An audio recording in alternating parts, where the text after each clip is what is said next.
A very warm welcome to the Apeejay Kolkata Literary Festival. Let me extend a very warm welcome to our panelists.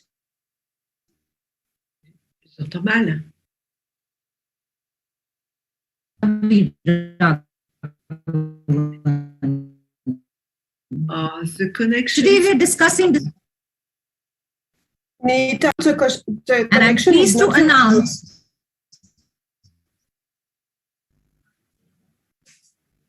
Can you not hear me, Christine? It's better, but your voice was broken. Okay. And I'm pleased to announce that Institut Français India is our session partner for today. Irène Frain is the French novelist, journalist, and history 20, which is one of the 5 dream prizes in France for her novel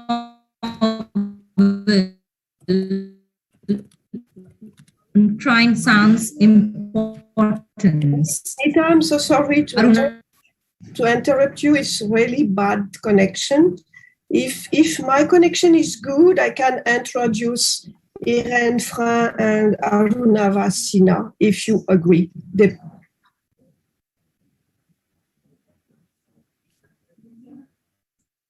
Can you hear me?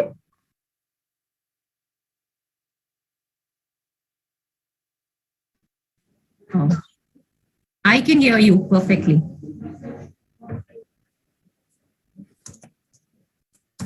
Okay, go ahead if you want.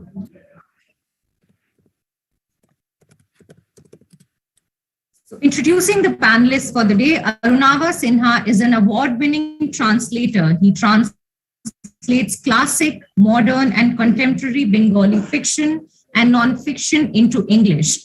68 of his translations have been published so far. Besides India, his translations have been published in the UK, the US, in English, and several European and Asian countries. Moderating our session today is Dr. Christine Cornet, a university professor and historian on China. After being the book attaché in Beijing from 2006 to 2010, she now works as attaché for the sector of debates, ideas, and books at the French Institute in India. I welcome you all to our virtual platform. May I now request the audience to also put their questions in the comments section, which we'll address at the end of the session. Over to Dr. Christine Cornet to take the session forward. Thank you so much, Anita. And first of all, I would like to warmly thank Apeejay Kolkata Literary Festival. Thanks to Sukrit Sengupta, thanks to you, Nita Sridharan, and thanks to Apeejay Group and Pretty Paul for inviting us at this session on the other language, future of translation. I'm very delighted to moderate this conversation between Irène Frain, a French prolific writer, and Arunava Sinha, a famous translator.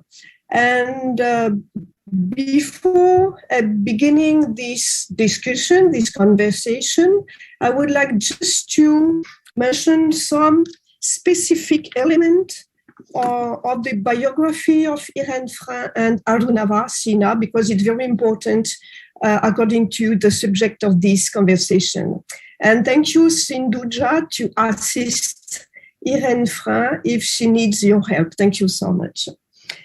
So, Irène, you were born in Lorient, a city in Brittany, created by the French East India Company, and it's very important to mention it, because you are inseparable from the call of the open sea, the maritime horizon, the winds and the waves that lead you in India, in Siberia, in Egypt, in China, in Tibet, and all over the world. You were professor and professor of classic literature. You study Greek and Latin, which is also an element very important for our debate.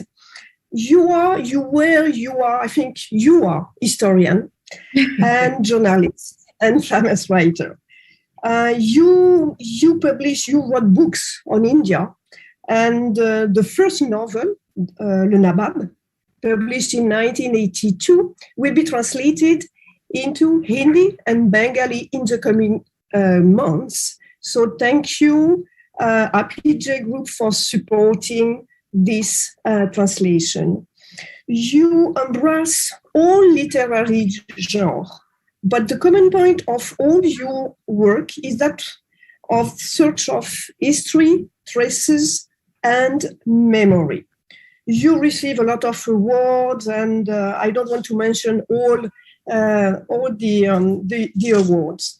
Arunava Sinha, everyone knows him in Calcutta and in India, because you are a famous translator, Bengali fiction, poetry, and non-fiction into English, and fiction from other languages into Bengali. More than 60 of your translations have been published so far in India, and UK, and USA. You were also twice the winner of the Crossword Translation Award. You received also the Muse India Translation Award, and you have been also shortlisted for the Independent Foreign Fiction Prize. Your last book is Kwabnama, Book of Dreams, a translation of the magnum opus of the famous Bangladeshi author Akhtaruzaman Elias. So thank you to both of you for joining us during this debate. My first question, I think first question for both of you is, but maybe first to Aruna, if you agree, is translation a job or an art? And what is the bedrock for the act of translation? A job or an art? It's both.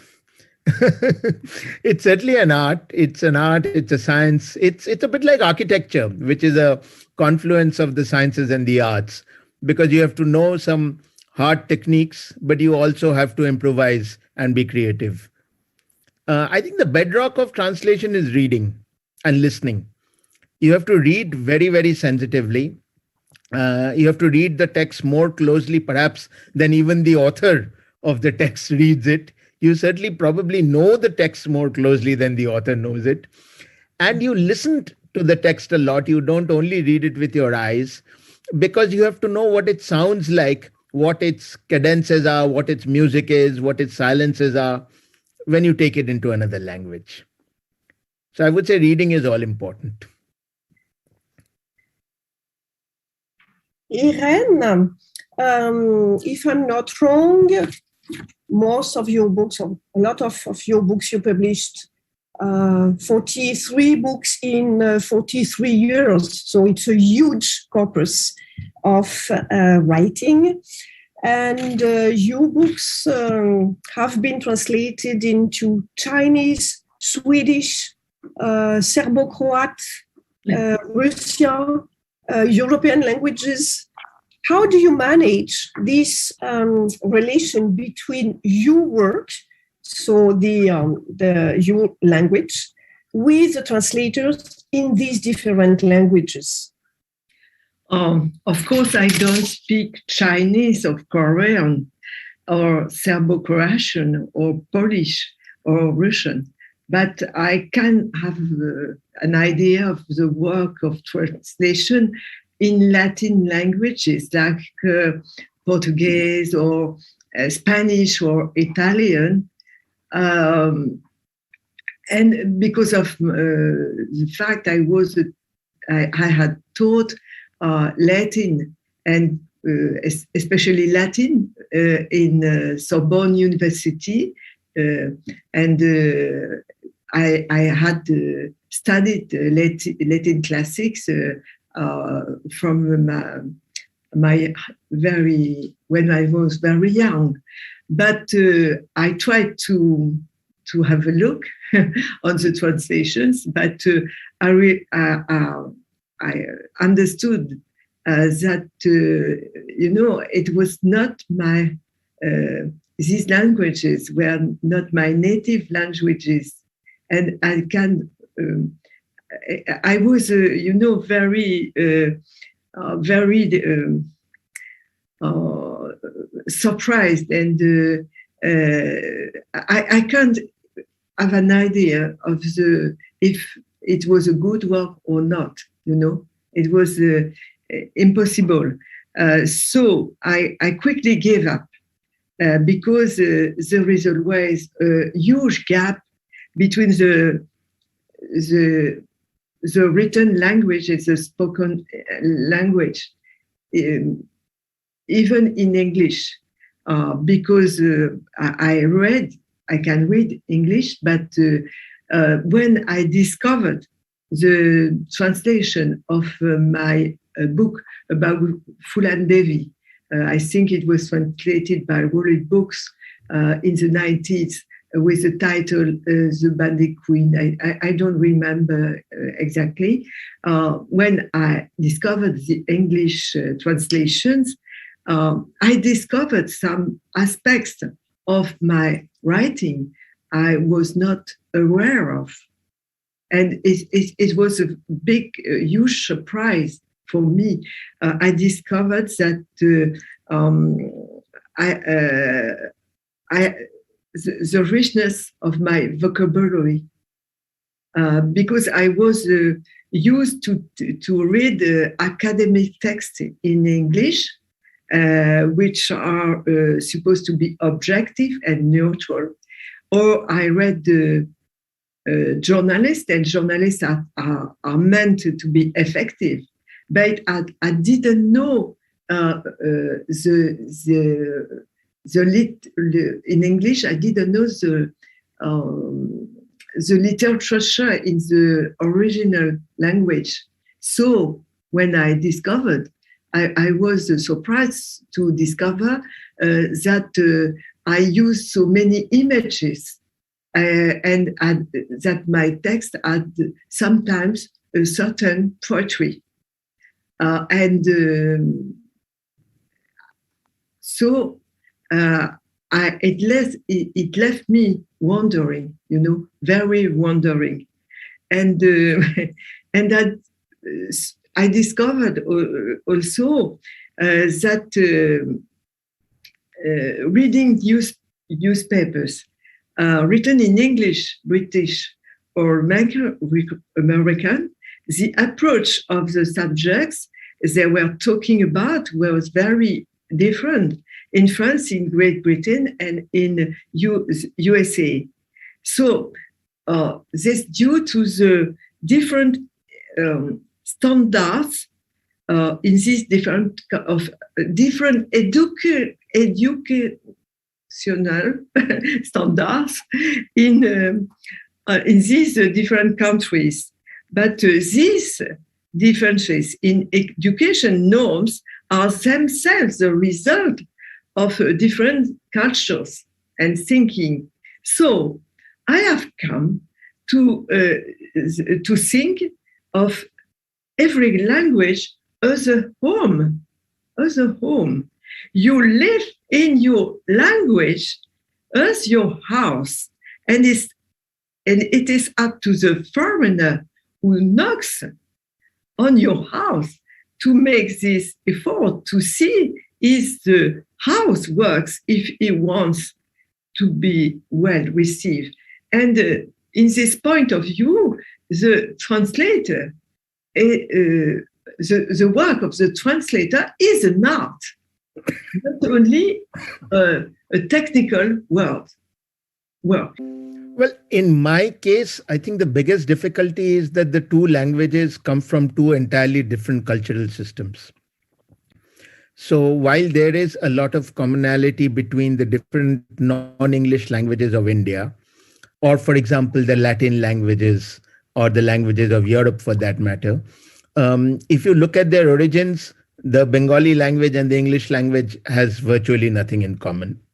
What this also means is that English as a language has originated in a geography and a historical space that is completely distinct from the geography and history of the spaces where Bengali fiction is written. And this can mean sometimes very interesting visual differences. For example, what do you think of when you think of a river in, let's say, in the UK? You probably think of something quite narrow, not particularly wide, not stretching for 7 or 8 miles from one bank to the other. And you know what I mean. But when a river is invoked in a Bengali text, it is very likely to be in a very rural setting. And rivers play a very powerful role in much of Bengali fiction. So how can this vastness and this depth be conveyed to someone for whom a river means something quite different, even though technically the words are the same? These sometimes are problems which you cannot really overcome because you can't exactly invent a new word or start explaining what, I mean, like mansplaining, you don't want to get into translators explaining what these things are. But you hope that the text will do the job somehow of conveying that this is not the river that runs past your house behind you. So that's one problem. The other problem, of course, is that there are behaviors amongst people which, having originated in different cultures, have different words for them. And equivalent words or phrases, or even the concept itself does not exist.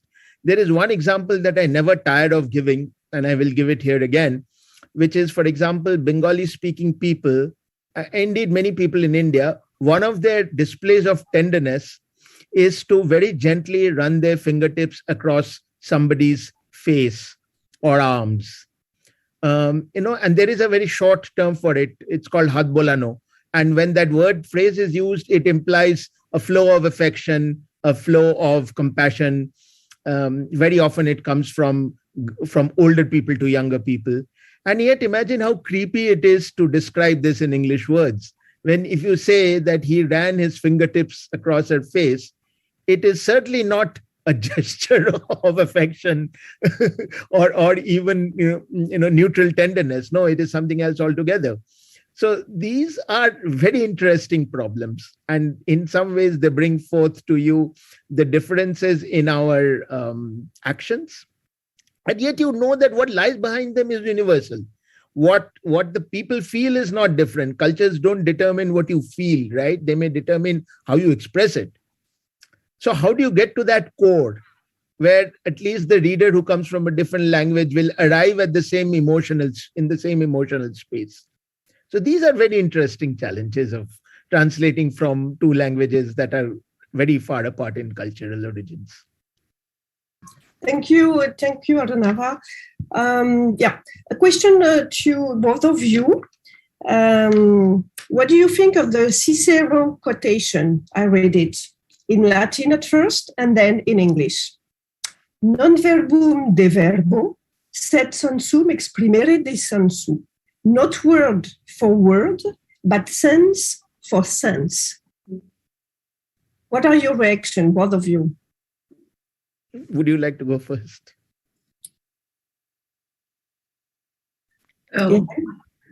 Sense for sense. I prefer sense for sense. And I agree with Arunava. There are representations of the world beyond the words.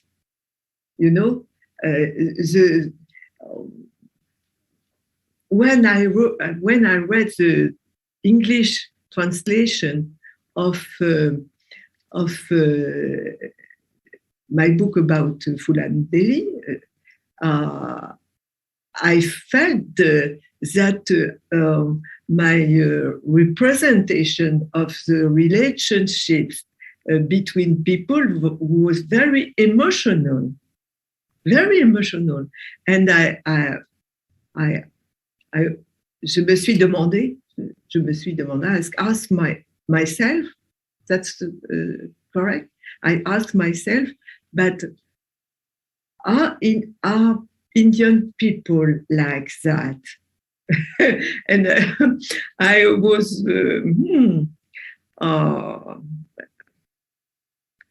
I was scared by what I wrote. You know, of course, there are many emotions which are common, but what Arunava told about the fingers and the people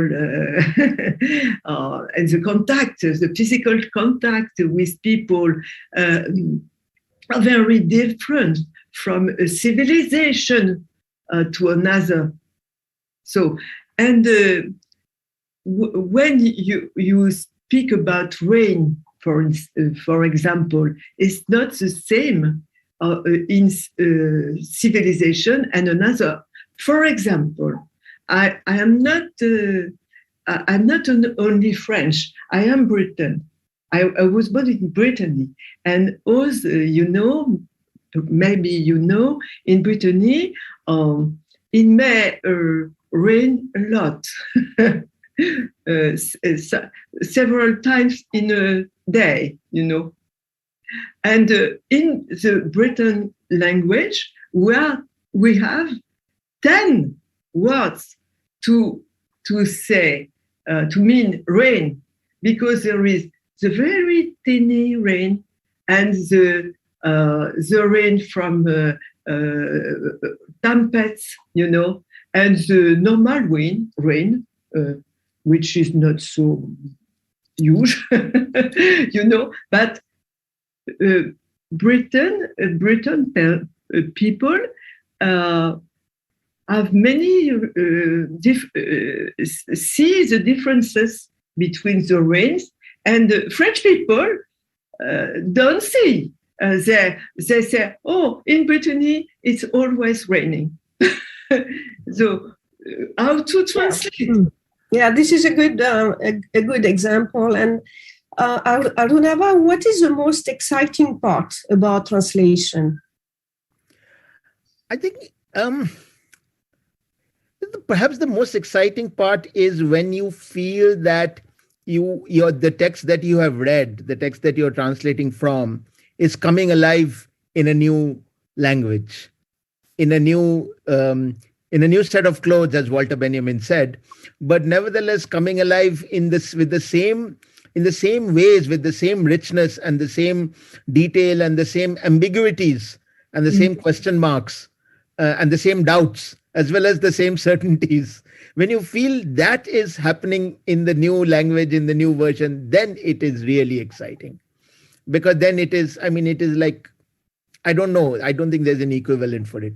But I suppose it is like the way a writer feels when they know that what they're feeling in their head, they're actually able to put into words in a way that actually reflects what's in their head. Very often there's this gap, right? And so it is this gap that translators try to bridge.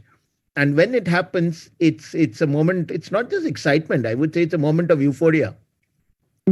But it's also a zone. You know, if you're in the zone, you can continue in that zone for a long time, which is why you will probably find that many translators in the world, and I've exchanged notes with them, we all work very quickly.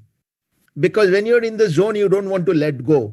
You're speaking in somebody else's tongue, and before the spirit deserts you, you must finish the book.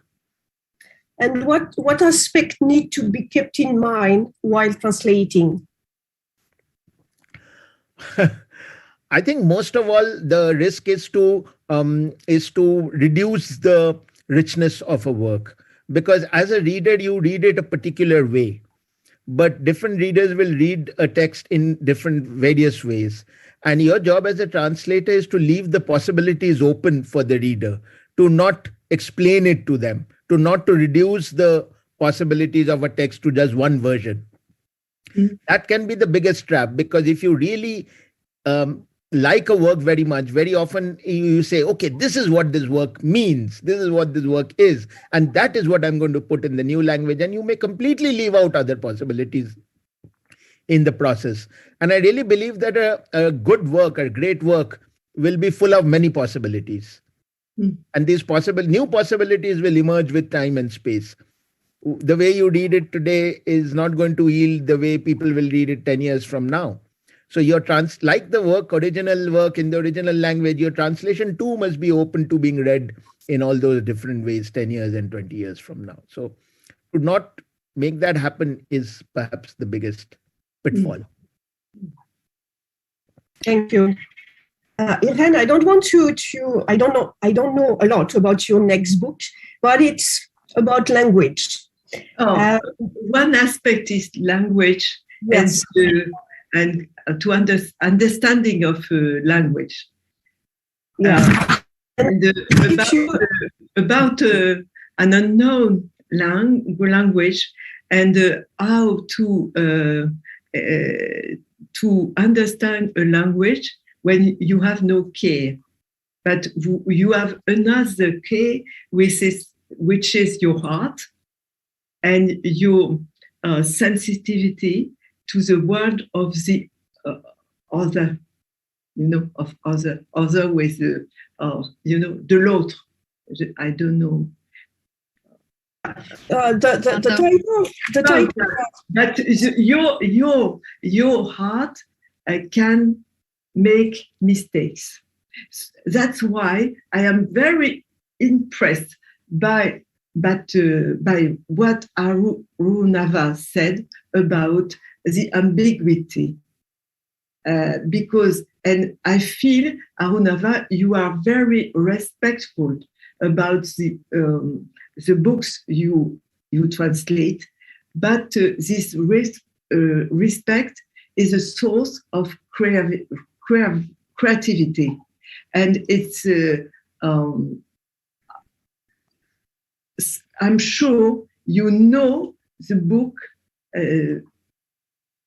better than the author, because your heart is open to the author, to the book, to the meanings, to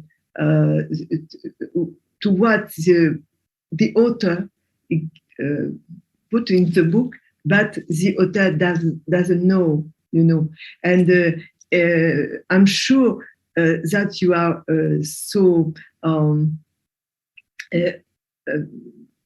Je voudrais dire je sens en lui qu'il a tout ce qu'il y a dans un humain d'ouvert, aussi bien l'intelligence rationnelle que cette intelligence intuitive qui permet de comprendre l'autre. Si vous pouvez traduire, if you can translate. Sense in you all the intelligence that a human can have, both rational intelligence as well as an intuitive intelligence, which makes you very open to the other. And that's why translation is an art, from my point of view. Okay? Thank you very much. Thank you very much, Irène. Arunava, translators bridge cultures, nations, people through words. Okay? Isn't the Indian translator an unsung hero for so many successful works? And because in India, we are in a multi-language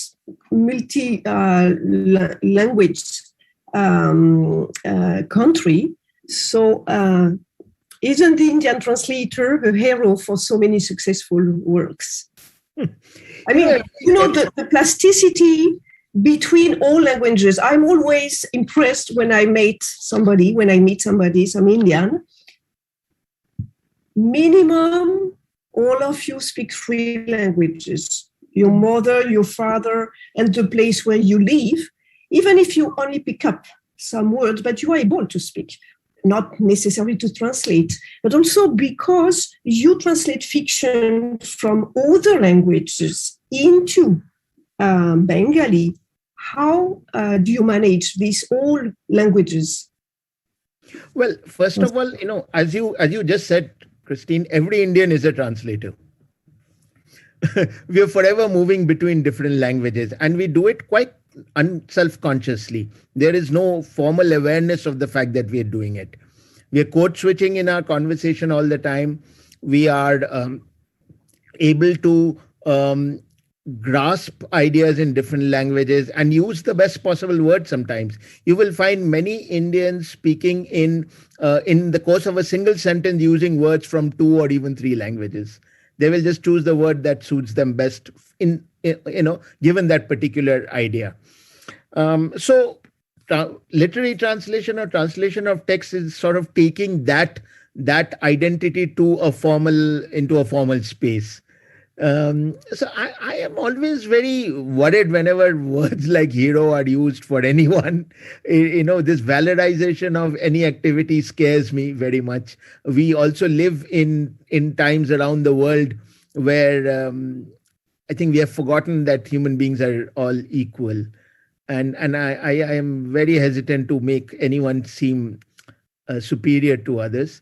But it is equally true that by reading and listening and knowing, and now something that cinema and streaming platforms does so well for us, by taking us into the art of other cultures, other spaces, we are actually bridging gaps this whole movement is bridging gaps in a most remarkable way, which perhaps we will not see the effect of till a few years later.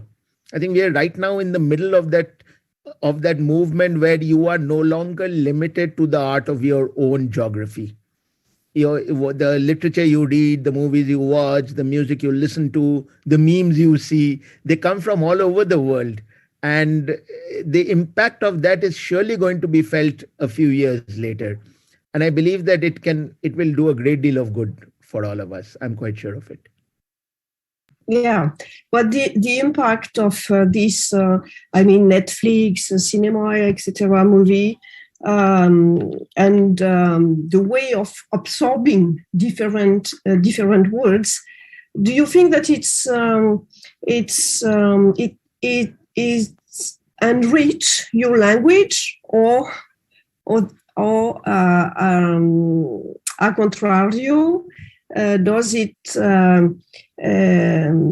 weak the level of the language and the level of translation? Because it's like a common language, and behind this question, I want to ask you one question: how does translation help in a nation building, and how to preserve multilingualism by translation? I wonder if the writer here would like to answer the first part of that question at least. About whether these other languages are enriching or weakening one language or the other. What do you feel about that as a writer? Irène, est-ce que puisqu'on parlait de l'absorption de différentes langues, est-ce que en une espèce de langue un peu commune, est-ce que ça enrichit notre langue, cette mondialisation des langages, pour le dire de manière très très sommaire, ou est-ce que ça appauvrit le langage et ça diminue la qualité des traductions, ou ça affaiblit? Pour nous Français, ça nous permet d'enrichir notre vocabulaire anglais. For those of us who are French, this does help us enrich our French vocabulary. Mais ça appauvrit beaucoup la richesse des Français, pour parler tous les jours. But it does weaken existing everyday French. Mais en ce qui me concerne, il m'arrive dans la langue écrite, par exemple dans mon dernier livre, sur l'assassinat récent de ma sœur, d'employer la langue très contemporaine. It does happen that, like in my last book, it does happen to me to employ everyday language, extremely colloquial usage of language in my book. In my last book, I did do that.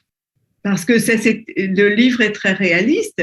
C'est l'assassinat de ma sœur dans une banlieue, et j'essaie de faire comprendre à la police et à la justice qu'ils pourraient s'occuper du cas de ma sœur et tout le crime inexpliqué.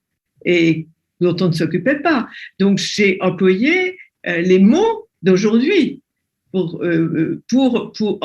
partie pour secouer un peu la police et la justice.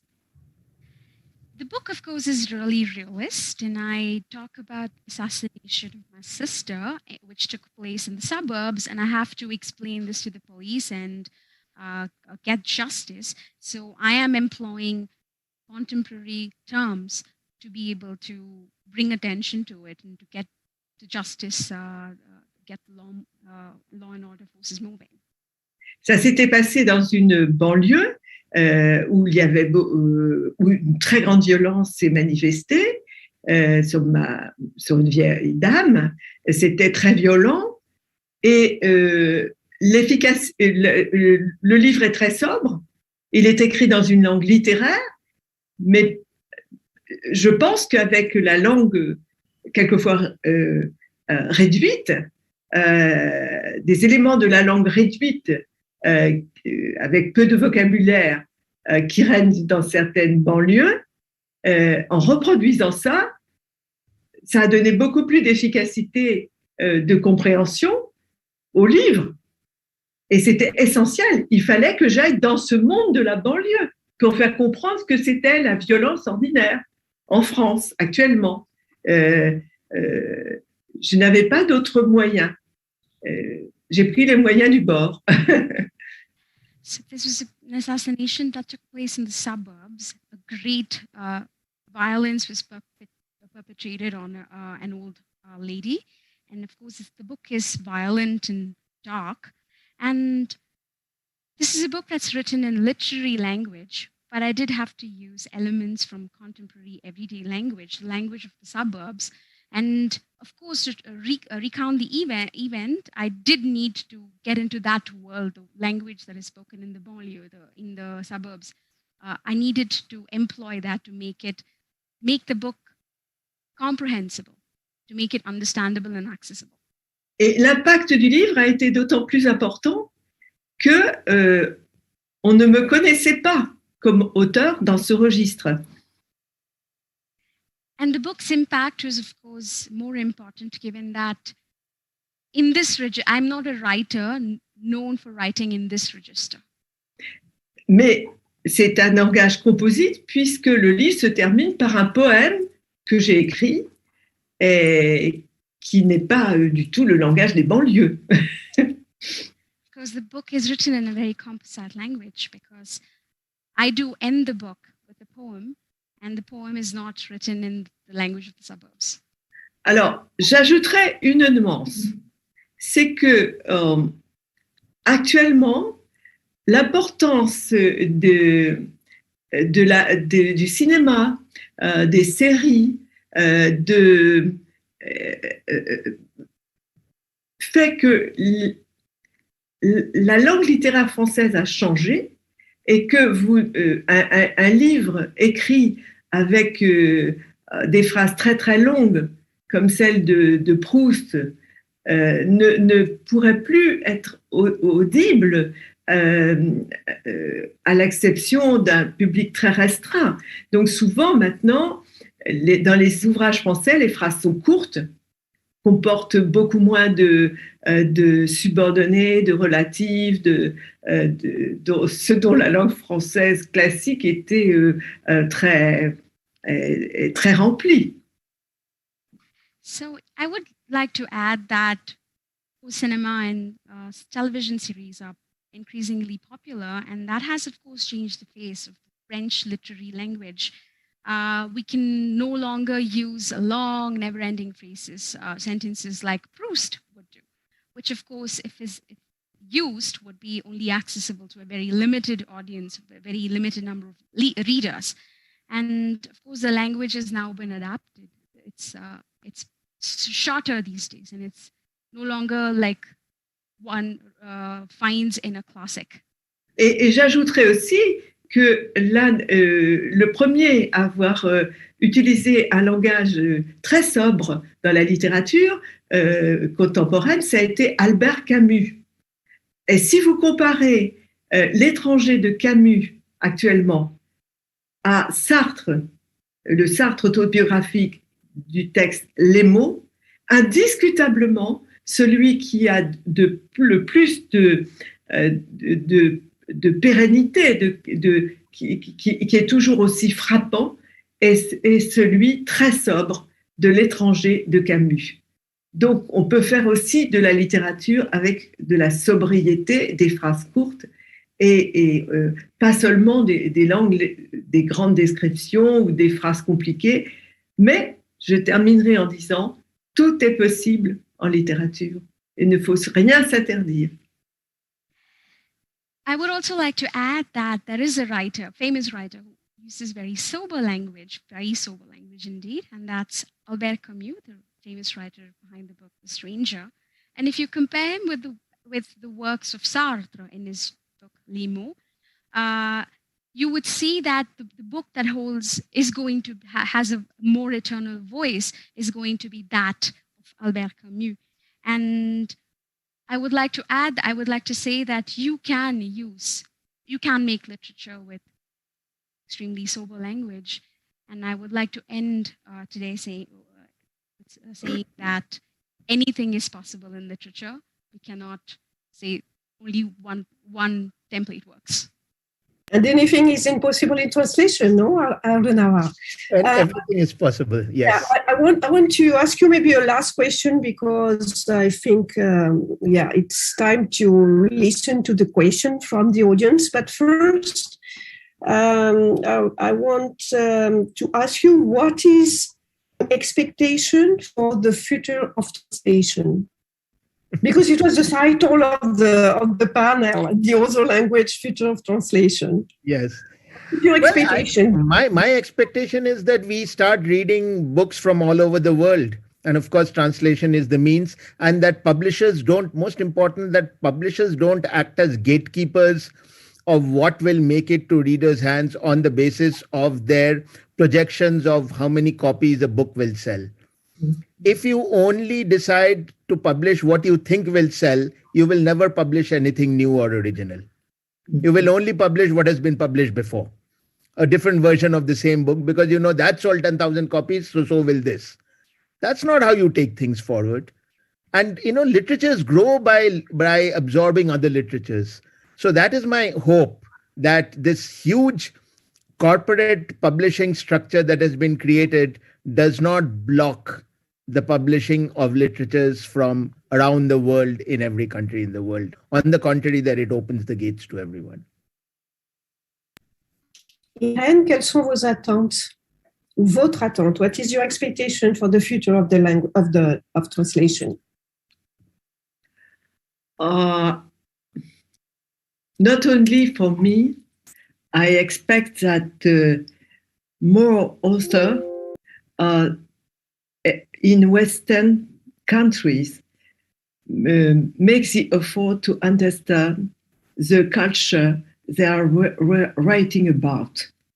I am very pleased to be translated in Hindi and Bengali, and I hope that is not only because this is a good story in these two books. Of course, I will not be able to enjoy the richness of the tradition in Bengali and Hindi, but I hope that publishers who have decided to translate these two books, the Nabab and La Forêt des 29, into these languages, decided it because my understanding of Indian cultures is relevant. I hope that I didn't make mistake of your culture. I did my best, but of course, I am not sure. I am also somebody who knocked at the door of your home when I wrote these two books. And I hope these two books will help to a mutual understanding of French literature and India literature, Indian readers. That's correct, Christine? Did you understand me? Oui, yes? You. Je ne sais pas si vous m'entendez. Oui, on vous entend. Yeah. Est-ce que je me suis bien fait comprendre? Perfectly. Oui? OK. Just maybe if we have, I don't know, Nita, let me know if we have some minutes or not. Or do we have to, can you send me the question from the audience?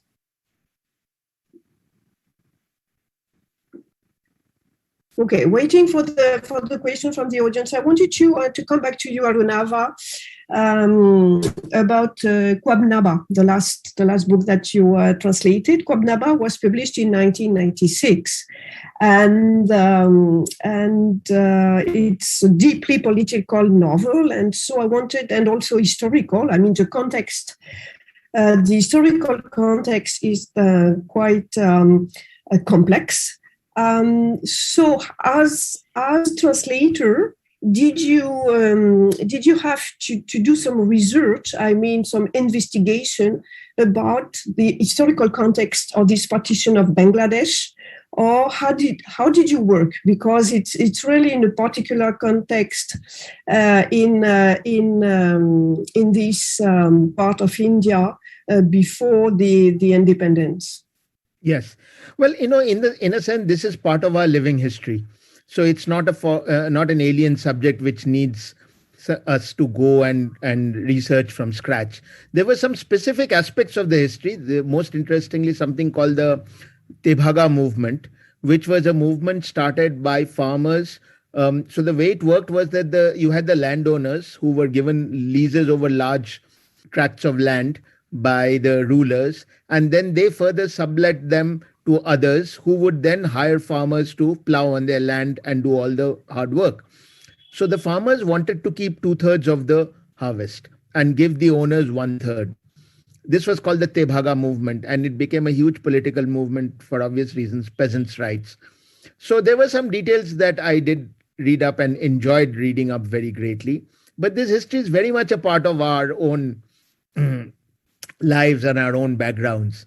So it didn't need too much of work in that sense. Thank you so much, both of you. I'm sorry, but I received just a message for ending this session because the next session will start. And thank you so much for joining us for this very interesting conversation between you, Irène Frain from Brittany, and Arunava from Delhi. Thank you again, Apeejay Kolkata Literary Festival. Thank you, Oxford Bookstore. Thank you, Sinjuva, for translating from French into English, and all the team from Apeejay and Oxford Bookstore. And thank you to my team. Thank you so much for being here. Thank you again. Hope to see you in another conversation, but not behind our screen. But I hope in Calcutta, in Delhi, in India. Thank you again. Have a good evening. Bye-bye. Thank you, everyone. Thank you. Namaste. Namaste. Thank you, Arunava. Thank you. Thank you. Many thanks.